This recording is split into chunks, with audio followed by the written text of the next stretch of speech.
ꯑꯍꯥꯟꯕꯃꯛꯇꯗ ꯄꯨꯝꯅꯃꯛꯄꯨ movie explanation ꯃꯅꯤꯄꯨꯔꯅ ꯇꯔꯥꯝ ꯅꯣꯛꯆꯔꯤ ꯃꯌꯥꯝꯗ ꯉꯁꯤ ꯑꯃꯨꯛ ꯄꯨꯗꯨꯅ ꯂꯥꯛꯆꯔꯤꯕ ꯃꯨꯚꯤ ꯑꯁꯤꯒꯤ ꯃꯃꯤꯡ ꯁꯤꯁꯤꯟ ꯄꯥꯔꯠ 1 ꯃꯨꯚꯤ ꯑꯁꯤ 2014ꯒꯤ ꯁꯦꯞꯇꯦꯝꯕꯔ 26ꯗ ꯇꯔꯀꯤꯗ ꯔꯤꯂꯤꯖ ꯇꯧꯈꯤꯕ ꯀ꯭ꯔꯥꯏꯝ ꯍꯣꯔꯔ ꯀꯦꯇꯥꯒꯣꯔꯤ ꯑꯣꯏꯕ ꯇꯔꯀꯤ ꯃꯨꯚꯤ ꯑꯃꯅꯤ ꯃꯨꯚꯤ ꯑꯁꯤꯅ ꯐꯪꯈꯤꯕ ꯔꯦꯇꯤꯡꯁꯤꯡꯗꯤ IMDbꯗ 10ꯒꯤ ꯃꯅꯨꯡꯗ 6.2 ꯃꯦꯇꯥꯀ꯭ꯔꯤꯇꯤꯛꯇ 69% ꯐꯪꯈꯤꯕ ꯃꯨꯚꯤ ꯑꯃꯅꯤ ꯃꯨꯚꯤ ꯑꯁꯤꯒꯤ ꯗꯤꯔꯦꯛꯇꯔꯅ ꯑꯦꯜꯄꯔ ꯃꯦꯁꯤ ꯃꯨꯚꯤ ꯑꯁꯤꯗ ꯃꯦꯟ ꯑꯣꯏꯅ ꯁꯛꯇꯝ ꯂꯥꯡꯉꯤꯕ ꯈꯔꯒꯤ ꯃꯤꯡ ꯑꯣꯏꯅ ꯄꯜꯂꯕꯗ ꯀꯨꯗ꯭ꯔꯦꯠꯀꯤ ꯁꯛꯇꯝꯗ ꯀꯣꯔꯦ ꯁꯍꯤꯟꯕꯥꯖ ꯅꯤꯁꯥꯒꯤ ꯁꯛꯇꯝꯗ ꯄꯤꯅꯔ ꯀꯦꯒꯂꯔ ꯖꯦꯗꯥꯒꯤ ꯁꯛꯇꯝꯗ ꯃꯥꯔꯞ ꯑꯦꯇꯦꯁ ꯑꯣꯁꯅꯨꯔꯒꯤ ꯁꯛꯇꯝꯗ ꯏꯕ꯭ꯔꯣ ꯇꯦꯃꯦꯛꯁꯤ ꯃꯨꯚꯤ ꯑꯁꯤꯅ ꯇꯥꯟꯈꯤꯕ ꯕꯣꯛꯁ ꯑꯣꯐꯤꯁ ꯀꯂꯦꯛꯁꯟꯒꯤ ꯁꯦꯟꯐꯝꯅ 5.761 ꯃꯤꯂꯤꯌꯟ ꯇꯥꯟꯈꯤ ꯍꯥꯏꯔꯤ ꯋꯥꯔꯤ ꯑꯁꯤ ꯇꯥꯕ ꯃꯇꯝꯗ ꯍꯦꯟꯅ ꯅꯨꯡꯉꯥꯏꯅꯕ ꯍꯦꯗꯐꯣꯟ ꯁꯤꯖꯤꯟꯅꯕꯤꯌꯨ ꯑꯃꯗꯤ ꯆꯦꯅꯦꯜ ꯑꯁꯤꯕꯨ ꯅꯨꯡꯁꯤꯕꯤꯗꯨꯅ ꯁꯕꯁꯀ꯭ꯔꯥꯏꯕ ꯇꯧꯕꯤꯕ ꯑꯩꯒꯤ ꯁꯕꯁꯀ꯭ꯔꯥꯏꯕꯔꯁꯤꯡꯕꯨꯁꯨ ꯊꯥꯒꯠꯆꯔꯤ ꯐꯔꯦ ꯃꯌꯥꯝ ꯑꯗꯨꯗꯤ ꯐꯤꯂꯝ ꯑꯁꯤꯒꯤ ꯋꯥꯔꯤ ꯂꯤꯕ ꯍꯧꯖꯔꯛꯑꯒꯦ ꯑꯩꯅ ꯍꯥꯏꯕꯗ ꯁꯣꯏꯈꯤꯕ ꯑꯔꯥꯟꯕ ꯑꯃꯗꯤ ꯆꯤꯊꯍꯧꯕ ꯌꯥꯎꯔꯁꯨ ꯃꯌꯥꯝꯅ ꯉꯥꯛꯄꯤꯌꯨ ꯍꯥꯏꯅ ꯍꯥꯏꯖꯔꯤ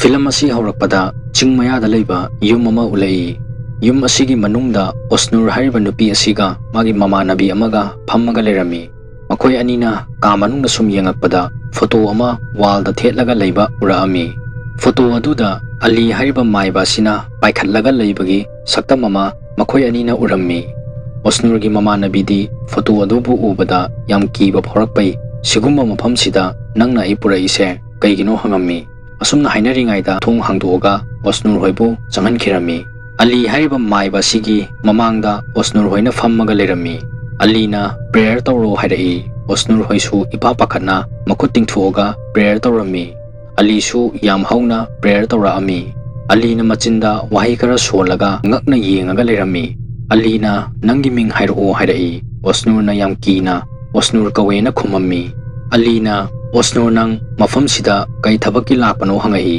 ꯑꯣꯁꯅꯨꯔꯅ ꯑꯩ ꯅꯨꯄꯥ ꯑꯃꯒꯤ ꯃꯔꯝꯗ ꯈꯪꯅꯤꯡꯕꯩ ꯂꯥꯛꯄꯅꯦ ꯍꯥꯏꯔꯝꯃꯤ ꯑꯂꯤꯅ ꯅꯨꯄꯥꯗꯨꯒꯤ ꯃꯃꯤꯡ ꯍꯥꯏꯔꯛꯑꯣ ꯍꯥꯏꯔꯛꯏ ꯑꯣꯁꯅꯨꯔꯅ ꯀꯨꯗ꯭ꯔꯦꯠ ꯀꯧꯋꯦ ꯍꯥꯏꯔꯝꯃꯤ ꯑꯂꯤꯅ ꯃꯥꯅ ꯅꯪꯕꯨ ꯅꯨꯡꯁꯤꯕ꯭ꯔꯣ ꯍꯪꯉꯛꯏ ꯑꯣꯁꯅꯨꯔꯅ ꯅꯨꯡꯁꯤꯗꯦꯅ ꯍꯥꯏꯔꯝꯃꯤ ꯑꯂꯤꯅ ꯅꯨꯄꯥꯗꯨꯅꯗꯤ ꯅꯪꯕꯨ ꯃꯁꯛ ꯈꯪꯕ꯭ꯔꯥꯅ ꯑꯃꯨꯛ ꯍꯪꯉꯛꯏ ꯑꯣꯁꯅꯨꯔꯅ ꯈꯪꯉꯦ ꯑꯩꯈꯣꯏ ꯑꯟꯇꯤꯒꯤ ꯃꯆꯥꯅꯨꯄꯥꯅꯦ ꯏꯕꯥꯅꯤ ꯂꯨꯍꯣꯡꯅꯤ ꯂꯨꯍꯣꯡꯉꯣꯏ ꯍꯥꯏꯕꯁꯤꯇꯪ ꯍꯥꯏꯕꯤꯌꯨ ꯑꯩ ꯃꯈꯥ ꯇꯥꯅ ꯋꯥ ꯍꯪꯉꯔꯣꯏ ꯍꯥꯏꯔꯝꯃꯤ ꯑꯂꯤꯅ ꯃꯆꯤꯟꯗ ꯋꯥꯍꯩ ꯈꯔ ꯁꯣꯜꯂꯒ ꯑꯣꯁꯅꯨꯔꯗ ꯌꯦꯡꯂꯒ ꯃꯥ ꯃꯁꯥꯅ ꯅꯪꯒꯤ ꯄꯥꯎꯈꯨꯝꯗꯣ ꯄꯤꯔꯛꯑꯅꯤ ꯍꯥꯏꯔꯛꯏ ꯑꯁꯨꯝꯅ ꯍꯥꯏꯈꯤꯕꯒ ꯀꯔꯝꯅ ꯅꯪꯒꯤ ꯅꯨꯄꯥ ꯑꯣꯏꯒꯅꯤ ꯅꯪ ꯃꯥꯒ ꯂꯨꯍꯣꯡꯉꯗꯤ ꯑꯉꯥꯡꯁꯨ ꯌꯥꯎꯔꯣꯏ ꯅꯪꯉꯣꯟꯗ ꯍꯦꯟꯅ ꯐꯤꯕꯝ ꯁꯣꯛꯂꯛꯀꯅꯤ ꯍꯥꯏꯔꯛꯏ ꯑꯂꯤꯅ ꯅꯪ ꯅꯨꯄꯥꯗꯨꯗꯒꯤ ꯂꯥꯞꯊꯣꯛꯎ ꯅꯠꯇ꯭ꯔꯗꯤ ꯅꯪ ꯁꯤꯔꯅꯤ ꯍꯥꯏꯔꯝꯃꯤ ꯁꯤꯟ ꯑꯁꯤꯒꯤ ꯃꯇꯨꯡꯗ ꯆꯍꯤ 12 ꯍꯧꯈ꯭ꯔꯒ ꯑꯣꯁꯅꯨꯔꯅ ꯌꯥꯝ ꯁꯥꯎꯅ ꯀꯨꯗ꯭ꯔꯦꯠꯀꯤ ꯗꯨꯀꯥꯟꯗ ꯂꯥꯛꯑꯝꯃꯤ ꯀꯨꯗ꯭ꯔꯦꯠꯅ ꯗꯨꯀꯥꯟꯒꯤ ꯊꯣꯡ ꯂꯣꯟꯁꯤꯜꯂꯒ ꯌꯥꯝ ꯁꯥꯎꯅ ꯑꯩꯅ ꯃꯐꯝꯁꯤꯗ ꯂꯥꯛꯀꯅꯨ ꯍꯥꯏꯕ ꯅꯠꯇ꯭ꯔꯥ ꯍꯥꯏꯔꯛꯏ ꯑꯣꯁꯅꯨꯔꯅ ꯍꯞꯇꯥ 2 ꯁꯨꯔꯦ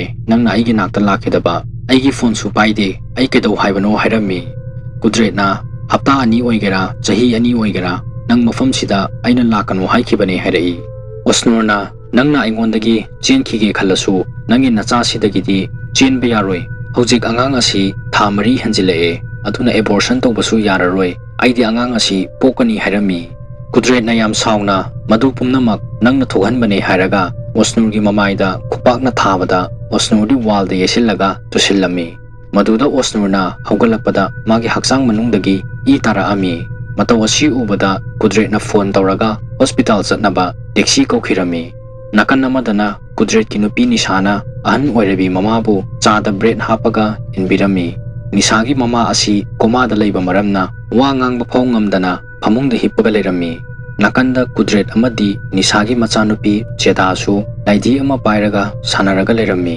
ꯖꯦꯗꯥꯗꯤ ꯃꯃꯤꯠ ꯎꯗꯕ ꯃꯔꯝꯅ ꯃꯃꯥꯗ ꯑꯩꯈꯣꯏꯒꯤ ꯆꯤꯟꯁꯦ ꯀꯩ ꯃꯆꯨ ꯑꯣꯏꯒꯦ ꯍꯪꯉꯛꯏ ꯅꯤꯁꯥꯅ ꯑꯉꯥꯡꯕ ꯃꯆꯨꯅꯦ ꯍꯥꯏꯔꯝꯃꯤ ꯖꯦꯗꯥꯅ ꯃꯥꯒꯤ ꯂꯥꯏꯙꯤ ꯊꯥꯡꯒꯠꯂꯒ ꯃꯃꯥꯗ ꯑꯩꯒꯤ ꯂꯥꯏꯙꯤꯒꯤ ꯃꯆꯤꯟꯁꯤꯁꯨ ꯑꯉꯥꯡꯕ ꯃꯆꯨ ꯑꯣꯏꯕ꯭ꯔꯥ ꯍꯪꯉꯝꯃꯤ ꯅꯤꯁꯥꯅ ꯅꯪꯒꯤ ꯂꯥꯏꯙꯤꯒꯤ ꯃꯆꯤꯟꯁꯨ ꯉꯥꯡꯅꯕ ꯂꯤꯞꯁꯇꯤꯛ ꯇꯩꯕꯤꯔꯁꯦ ꯍꯥꯏꯔꯒ ꯃꯆꯥꯅꯨꯄꯤꯕꯨ ꯆꯥꯛ ꯆꯥꯔꯨꯔꯁꯦ ꯍꯥꯏꯅ ꯃꯈꯨꯠ ꯁꯝꯕꯤꯔꯒ ꯀꯤꯆꯟꯗ ꯆꯪꯈꯤꯔꯝꯃꯤ ꯅꯤꯁꯥꯒꯤ ꯃꯃꯥꯗꯤ ꯃꯥꯅ ꯍꯤꯞꯄꯤꯕ ꯀꯥ ꯑꯗꯨꯒꯤ ꯁꯤꯂꯤꯡ ꯃꯊꯛꯇ ꯃꯃꯤꯠ ꯐꯥꯎꯕ ꯀꯨꯞꯇꯅ ꯃꯨꯟꯅ ꯌꯦꯡꯗꯨꯅ ꯂꯩꯔꯝꯃꯤ ꯑꯣꯁꯅꯨꯔꯁꯨ ꯍꯣꯁꯄꯤꯇꯥꯜꯗ ꯄꯨꯈꯠꯂꯛꯄꯩ ꯐꯃꯨꯡꯗ ꯍꯤꯞꯄꯒ ꯂꯩꯔꯝꯃꯤ ꯀꯨꯗ꯭ꯔꯦꯠꯅ ꯑꯣꯁꯅꯨꯔꯒꯤ ꯀꯥꯗ ꯆꯪꯉꯛꯑꯒ ꯃꯊꯥ ꯌꯥꯝ ꯁꯥꯅ ꯑꯉꯥꯡꯗꯣ ꯅꯪꯒꯤ ꯄꯨꯛꯇ ꯂꯩꯔꯤꯉꯩꯗ ꯁꯤꯔꯦ ꯗꯣꯛꯇꯔꯅ ꯁꯤꯅ ꯄꯣꯛꯂꯛꯑꯦ ꯍꯥꯏꯔꯛꯑꯦꯅ ꯍꯥꯏꯔꯝꯃꯤ ꯑꯣꯁꯅꯨꯔꯗꯤ ꯀꯨꯗ꯭ꯔꯦꯠꯀꯤ ꯋꯥꯍꯩ ꯑꯁꯤ ꯇꯥꯕꯗ ꯀꯞꯄ ꯍꯧꯔꯛꯑꯝꯃꯤ ꯑꯣꯁꯅꯨꯔꯅ nangna aigi ichado hatpane hairei.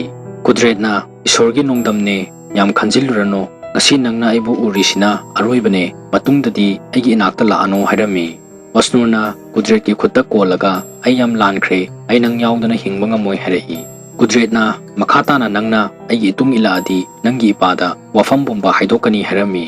Wahai asi hairakpada Osnurna yam sauna machin thirei. Kudretsu kemta hairamdana kaadagi thokirami. Osnurdi yam sauna ai khaktana nangbu nungsigadabane haina machinda solammi. Nakan amadana nisagi machanupisu TV tharaga mukhol taraga lerami. Asumna leiringaida Kudretsu halaami. Machanupina mapa halakpa mukhol tabada yam harauna hogatlaga makhutna maraga mapagi manakta changammi. Kudretna machanupida kolaga nangdi haujik phauba tumamdriba kaigino hangammi. Machanupina ai papa lakpa ngairamine hairei. Nisasu kaadagi thoraaga chak chanaba hairami. Kudretti Osnurga khanaraga lakpai matha saba maramna chak chaningdre hairami. Asumna haikraba matung Kudretsu magi kaada tummaga lerami. Tanja asida ga kaidoragi haina hangammi.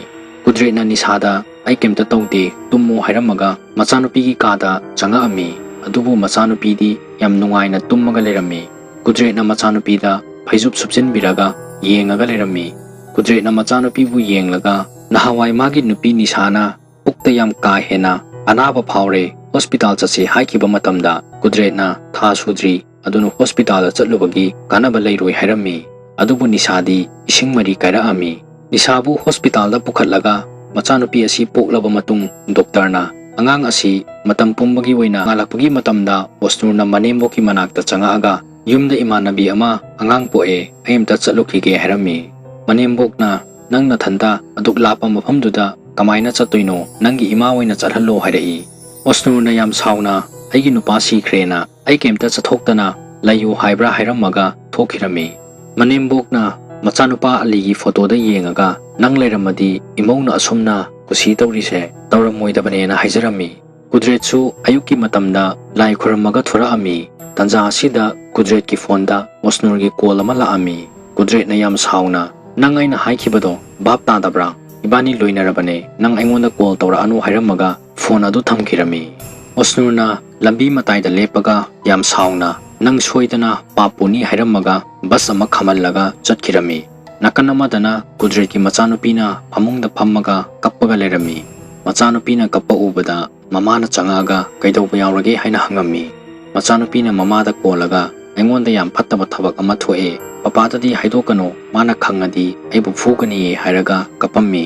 Nakan amadana Osnurdi nungthangi matamda taxi ama tongaga Ali hariba maiba sigi yumda mathanda laami. Osnurna Alida Kudret mabanigi oiriba phibam pumba wari lirammi. Alina aina nangonda hanasu haikrabadune nang maga naksinagano haina adubu nangna aigi wa inkitabane hairei. Osnurna aigi mateng amatang pangbiyo. Kudretna ai tangi wakhal khalanba pame hairei. Alina thabak adu tawnaba honabada araibadi oiroi hairami. Osnurna magi bag tagi sel khara lauthoga Alida pirami. Osnurna aigi ayauba sel pumba loina pirabane hojik aingonda yauriba haibabu hankibagi gari vara tangaire hairami. Alina nangi awatpa senfamdusu upaya ama tawraga pinaba tawro hairei. Osnurna magi khudangdagi sanagi khuji lauthoga Alida amuk pirami. Alisu sel amadi sanasing adu ubada nupa adugi nupido maming kai kauge hangai. Osnurna nisa kawi hairami. Alina makoigi yumda mi kana leiminaino hangai. Osnurna machanupi cheda kauba amaga phamungda naraga leiba mama amaga lei hairami. Alina hojik aina haigaduriba wa asi munna taro. Nisada lai fattaba thajinnaba aina ok ama hatkani. Madugi matungda numit mangagi nungthangda mahak soidana sirani hairei. Aligi wafam asi tabada Osnurdi haraurami. Alina nisagi imari pumba loina siradabane hairaami. Osnurna yam nungaitana magi machanupidusu sidoira hangai. Alina nangi angangsu Kudretna sihankibanina magi machanupi sibada kaisu waruno hairei. Osnursu magi angang sikiba adu ningsingakpada makha tarahamde. Alina nupi adugi photoga makoigi sam natraga toothbrush puraga lao hairaami. Osnurdi Kudretpu magi oiningma mayaina Aligi wafam adu yarammi. Sumna haikraba matung Alina magi yumdagi thoraaga oki makonda changaami. Alina ok ama hatlaga marin lauthoga pukhamda hapchilami. Osnursu bus tongaga Nisa hoigi yumda chatlammi. Nakan amadana athengba ahinda Aligi manakta laiba ahan nupi asiga Aligana graveyard amada changaami. Ahan nupi aduna machinda wahi khara solaga Alina mungpham ama yompakna tawthoami. Mungpham asibu tawthokpa loiraga phi angaubana kuppa asiba hakchang ama lauthorai. Alina asiba mi adugi makhongda kupsinba phi adu haidungda ayuki matamda Osnurna kudret leitringaida Nisagi manakta laami. Adubu makhoidi mari mata oibagi Nisana Osnur lakpa ubada yam haraurami. Osnurna Jedagi manakta phammaga wari saduna leirami. Nisasu Osnurgi cha semaga puthoraami. Nisadi Osnurna makhoigi yumda lakpagi maram khangdabai ichamchamna laiboi khalammi. Osnurna ai washroom damda changugi hairamaga Nisa hoigi washroom manungda changaami. Osnurna washroom manungda changaga Alina sampuru haikibai samje tapakpa sam khara lauthoga Nisa hoigi yumdagi chatkirami. Matau asumna Osnurna Nisa hoigi washroom dagi purakiba sam amadi photo ama Alida pirammi. Alina numidangda kakkiba asiba khongi saruda oki marin adu yesillaga che amada wahi khara irammi. Osnurna pirakkiba photo adu manga thokna segairaga ahan nupida photo machetching asi huigi machinjakta hapaga numit mangani bijau hairammi. Alina Osnurda numit mangagi matungdadi nangi apambado phangani hairammi. Asumna haikibaga ahambagi numidangda ahan nupi asina photo machet ama hapchillaga huida bijarami. Nisa hoigi imungdana Jedana maboki masam harpiraga leirammi. Tanja asida khanghaudana mabokna maya launa kathuoga longthuoga leikirami. Jedadi mamit udabai mabokta tuminna hipnaba hairammi. Ahingi matamda Nisasu magi phamungda tummaga leirammi. Nisagi phamung nakanda thamliba alarm clock adu khingakpadai Nisasu mikap thoraami. Nisana bathroom da changaga iruja thuoba matung lai khoiramnaba tawrammi. Nisana mamit uisallaga lai khoiraminga matau asumna ahambagi ahing asi haukraba matung nongalaami. Nisana mamagi manakta phammaga furit photpirami. Nisagi mamadi hanagum siling mathakta yengaga leirammi. Nisana yam nungaitana mamada aigi wakhal asi nungaiba mama khangde aduna imagi wakhalda aigi phanaba isorda khara haibiyo hairammi. Asumna hairamaga Nisana machanupigi ka adubu loisingi haiduna changaami. Nisana machanupigi phamung makada paktharaga yengubada Jedagi laidhi adu leiba urammi. Nisana laidhi adubu pairaga munna yenglammi. Sam adubu charaga yam wana sor holaga laimaida hippaga leirammi. Thaudok asi thokraba matung Kudreta wafam asi Nisana hairammi. Adubu Kudretna Nisagi wafam asi thajadaba maramna thina cheraami. Nisasu magi nupana saurakpa ubada wa makha tadana tumina leirammi.